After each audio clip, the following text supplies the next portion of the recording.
Hello అండి, good morning. Welcome back to Hema's creative cooking. ఈరోజు మన వీడియో ఏంటంటే బీట్రూట్ ఫ్రై. బీట్రూట్ ఫ్రైలో ఏముందులే అనుకుంటున్నారు కదా. ఎప్పుడు చేసేలా కాకుండా కొంచెం కొత్తగా, ఇంకొంచెం హెల్దీగా బీట్రూట్ ఫ్రైని పొడిపొడిలాడుతూ ఈ వీడియోలో ప్రిపేర్ చేసుకుందాం. చాలా బాగుంటుంది. మీరు కూడా ఒకసారి కుదిరినప్పుడు ఈ వేలో ఒకసారి ట్రై చేయండి. మీరు కనుక ఈ బీట్రూట్ ఫ్రైని ట్రై చేస్తే మీకు టేస్ట్ నచ్చిందో లేదో నాతో కామెంట్ సెక్షన్లో షేర్ చేసుకోవటం మర్చిపోవద్దు. ముందుగా మన ఛానల్ ఎవరైనా ఫస్ట్ టైం చూసేవాళ్ళు ఉంటే వీడియోని కంప్లీట్గా చూసి వీడియో నచ్చితే లైక్ చేయండి. అలాగే మన ఛానల్ని సబ్స్క్రైబ్ చేసుకొని పక్కనే ఉన్న బెల్ ఐకాన్ని క్లిక్ చేసి ఆల్ అనే ఆప్షన్ని సెలెక్ట్ చేసుకోండి. ఆల్ అనే బటన్ని ప్రెస్ చేస్తే నేను ఏ వీడియో పోస్ట్ చేసినా మీకు నోటిఫికేషన్ ద్వారా ముందుగా వస్తాయి. హెల్త్కి మంచిదని తెలిసినా కూడా బీట్రూట్ తినడానికి చిన్నపిల్లలైనా పెద్దవాళ్ళైనా ఒక్కొక్కసారి అసలు తినాలనిపించదు కదా. అలాగని తినకుండా కూడా ఉండలేము. ఈ వేలో ఒకసారి బీట్రూట్ ఫ్రైని ట్రై చేసి పెట్టండి. చాలా టేస్టీగా ఉంటుంది. అందరికీ తప్పకుండా నచ్చుతుంది. పిల్లలైనా కూడా చాలా ఇష్టంగా తింటారు. బీట్రూట్ స్మెల్ రాకుండా బీట్రూట్ ఫ్రైని ఎలా ప్రిపేర్ చేసుకోవాలో ఇప్పుడు మనం చూసేద్దాం. క్యాటరింగ్ స్టైల్లో లాగా పొడిపొడిలాడుతూ చాలా బాగుంటుంది. దీనికోసం మనకు కావాల్సిన క్వాంటిటీలో బీట్రూట్లను తీసుకుని పైనున్న తోలు మొత్తాన్ని పీల్ చేసేసుకుని శుభ్రంగా 2-3 సార్లు వాష్ చేసి చిన్న చిన్న ముక్కలుగా కట్ చేసుకోవాలి. మనం కర్రీకి ఏ రకంగా అయితే ముక్కల్ని కట్ చేసుకుంటామో సేమ్ అదే విధంగా చిన్న చిన్న ముక్కలుగా కట్ చేసుకుని పక్కన పెట్టుకోవాలి.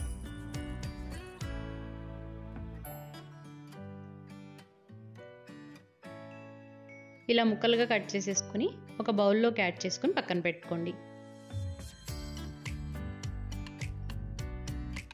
ఇప్పుడు ఇందులోకి 2 లేదా 3 టేబుల్ స్పూన్ల వరకు పచ్చిశనగపప్పుని 2 గంటల ముందు నానబెట్టి వాటర్ మొత్తాన్ని తీసేసి యాడ్ చేసుకోండి.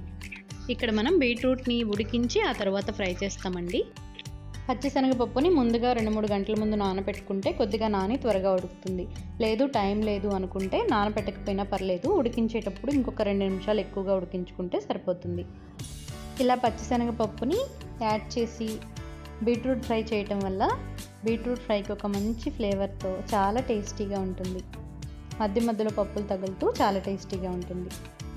ఇప్పుడు ఇందులోకి రుచికి సరిపడా కొద్దిగా సాల్ట్ని యాడ్ చేసి కొద్దిగా వాటర్ని యాడ్ చేసుకోవాలి. నేనైతే ఇక్కడ చిన్న టీ గ్లాస్ ఉంటుంది కదా, ఆ గ్లాస్తో 1 గ్లాసు వాటర్ని యాడ్ చేశానండి. చాలా తక్కువగా వాటర్ని యాడ్ చేసుకుని స్టవ్ మీద పెట్టుకుని ఈ పప్పు అలాగే బీట్రూట్ ముక్కలు కూడా ఉడికిపోయేంత వరకు మనం వేసిన వాటర్ అనేది పూర్తిగా ఎగిరిపోయే వరకు బీట్రూట్ని మధ్య మధ్యలో కలుపుకుంటూ ఉడికించుకోవాలి.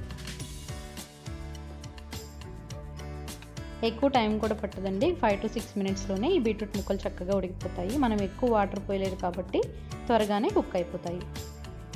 మనం వేసిన వాటర్తోనే మనం పప్పును ఆల్రెడీ నానబెట్టాం కాబట్టి త్వరగా ఉడికిపోతుంది. ఒకవేళ పప్పు నానబెట్టకుండా యాడ్ చేస్తే ఇంకొద్దిగా 2-3 టేబుల్ స్పూన్ల వాటర్ని యాడ్ చేసుకోండి. చూసారు కదా, ఇలా పప్పు అలాగే బీట్రూట్ ముక్కలు కూడా కొద్దిగా ఉడికిన తర్వాత ఉడికింది లేనిది మనం ఒకసారి చెక్ చేసుకుని ఇలా ముక్కలు ఉడికాయి అనుకున్న తర్వాత స్టవ్ ఆఫ్ చేసేసుకుని పక్కకు దించేసుకుని పూర్తిగా చల్లారనివ్వాలి. ఈ బీట్రూట్ ముక్కలు పూర్తిగా చల్లారిన తర్వాత మనం ఫ్రై చేసేసుకోవచ్చు. ఇప్పుడు స్టవ్ వెలిగించుకుని ప్యాన్ పెట్టుకుని ఇందులోకి 2 టేబుల్ స్పూన్ల వరకు ఆయిల్ని యాడ్ చేసుకోండి. ఇప్పుడు ఇందులోకి 1 టీ స్పూన్ ఆవాలు, 1 టీ స్పూన్ పచ్చిశనగపప్పు, 1 టీ స్పూన్ వరకు జీలకర్రని కూడా యాడ్ చేసుకోండి. ఇందులోనే 1 ఎండుమిరపకాయని తుంచి యాడ్ చేసుకుని 5-6 వెల్లుల్లి రెబ్బల్ని కొద్దిగా కరివేపాకును కూడా యాడ్ చేసుకుని తాలింపుని ఫ్రై చేసుకోవాలి. ఈ తాలింపు కొద్దిగా ఫ్రై అయిన తర్వాత ఒక మీడియం సైజు ఉల్లిపాయ ముక్కల్ని సన్నగా కట్ చేసుకుని 2-3 పచ్చిమిరపకాయలు కూడా ముక్కలుగా కట్ చేసుకుని ఇందులోకి యాడ్ చేసుకుని ఉల్లిపాయలు మగ్గేంత వరకు మధ్య మధ్యలో తిప్పుకుంటూ ఫ్రై చేసుకోవాలి. ఇలా ఉల్లిపాయ ముక్కలు కూడా పూర్తిగా మగ్గిన తర్వాత ఒక 1/2 టీ స్పూన్ వరకు పసుపు, ఒక 1/2 టీ స్పూన్ వరకు ఇంగువను కూడా యాడ్ చేసుకోండి. ఇంగువ ఫ్లేవర్ అనేది మీ ఇష్టం అండి. మీకు నచ్చదు అనుకుంటే స్కిప్ చేసేయచ్చు. బట్ ఇంగువ వేసుకోవటం వల్ల టేస్ట్ అయితే చాలా బాగుంటుంది. ఇప్పుడు ఒకసారి మిక్స్ చేసి ఉల్లిపాయ ముక్కలు పూర్తిగా మగ్గిపోయింది అనుకున్నప్పుడు మనం ముందుగానే ఉడికించి పెట్టుకున్న ఈ బీట్రూట్ ముక్కల్ని ఇందులోకి యాడ్ చేసేసుకోవాలి. చాలా సింపుల్గా చేసుకోవచ్చండి ఫ్రై. బట్ మనం ఇక్కడ శనగపప్పును కూడా యాడ్ చేయడం వల్ల టేస్ట్ అనేది బాగుంటుంది. బీట్రూట్ని డైరెక్ట్గా ఫ్రై చేసేస్తే స్మెల్ ఎక్కువ వస్తుందండి. అలా కాకుండా ఇలా ఉడికించి ఫ్రై చేసుకోవటం వల్ల స్మెల్ ఎక్కువ రాదు. టేస్ట్ కూడా బాగుంటుంది. అలాగని ఎక్కువ వాటర్లో ఉడికించకూడదండి. కొద్దిగా వాటర్ని పోసి ఆ వాటర్లో బీట్రూట్ ముక్కల్ని మగ్గించేయాలి. అలా ఉంటేనే పోషకాలు ఏమి బయటికి పోకుండా ఉంటాయి. ఇలా బీట్రూట్ ముక్కల్ని యాడ్ చేసి మిక్స్ చేసి ఇందులోకి రుచికి సరిపడా సాల్ట్ని కూడా యాడ్ చేసి 5 నుంచి 10 నిమిషాల పాటు మీడియం ఫ్లేమ్లో పెట్టుకొని మధ్య మధ్యలో తిప్పుకుంటూ బీట్రూట్ ముక్కల్ని ఫ్రై చేసుకోవాలి. ఇలా ఫ్రై అయిన తర్వాత ఇందులోకి రుచికి సరిపడా కారం, ఒక చిన్న టీ స్పూన్ అంతా అల్లం వెల్లుల్లి పేస్ట్ని కూడా యాడ్ చేసి ఒకసారి మిక్స్ చేసుకొని ఇంకొక 3-4 నిమిషాల పాటు మీడియం ఫ్లేమ్లో పెట్టుకొని ఫ్రై చేసుకోవాలి. బీట్రూట్ ముక్కలు కొంచెం వేగితేనే ఈ ఫ్రై అనేది బాగుంటుంది. మీడియం ఫ్లేమ్లో పెట్టుకుని అడుగంటిపోకుండా మధ్య మధ్యలో తిప్పుకుంటూ ఫ్రై చేసుకోవాలి.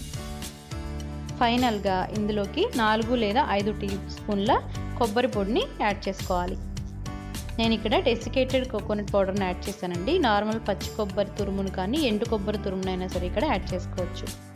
నేను ఇక్కడ సూపర్ మార్కెట్లో దొరికే డెసికేటెడ్ కోకోనట్ పౌడర్ని యాడ్ చేశాను. మనకి ఏది అవైలబుల్గా ఉంటే అది యాడ్ చేసుకోండి. కొబ్బరిని యాడ్ చేయడం వల్ల ఎక్స్ట్రా ఆయిల్ కానీ ఏమైనా ఉంటే పీల్ చేసుకుని బీట్రూట్ ఫ్రై పొడి పొడిలాడుతూ క్యాటరింగ్ స్టైల్లో చాలా టేస్టీగా ఉంటుంది. మీరు ఎప్పుడు ఈ వేలో కనుక ట్రై చేయకపోతే ఒకసారి ట్రై చేయండి, చాలా టేస్టీగా ఉంటుంది. ఇలా మనం ఇక్కడ బీట్రూట్ని ఉడికించి ఫ్రై చేసాం కాబట్టి ఎక్కువ స్మెల్ కూడా రాదండి. బీట్రూట్ స్మెల్ లేకుండా పొడి పొడిలాడుతూ చాలా టేస్టీగా ఉంటుంది. మీరు కూడా ఒకసారి ట్రై చేసి ఎలా కుదిరిందో, టేస్ట్ నచ్చిందో లేదో నాతో కామెంట్ సెక్షన్లో షేర్ చేసుకోండి. ఇలా కొబ్బరిని యాడ్ చేసిన తర్వాత 2 నుంచి 3 నిమిషాల పాటు లో ఫ్లేమ్లో పెట్టుకుని ఫ్రై చేసుకోవాలి. ఇలా 2-3 నిమిషాల పాటు కొబ్బరిని వేసి ఫ్రై చేసిన తర్వాత టేస్ట్ సరి చూసుకుని సాల్ట్ కానీ ఏమైనా తగ్గితే ఈ టైంలో యాడ్ చేసుకుని స్టవ్ ఆఫ్ చేసేసుకుని వేరొక బౌల్లోకి ట్రాన్స్ఫర్ చేసుకుని పక్కన పెట్టేసుకోవడమే. చాలా టేస్టీగా ఉంటుంది. రైస్లోకైనా చపాతీలోకైనా కూడా చాలా బాగుంటుంది.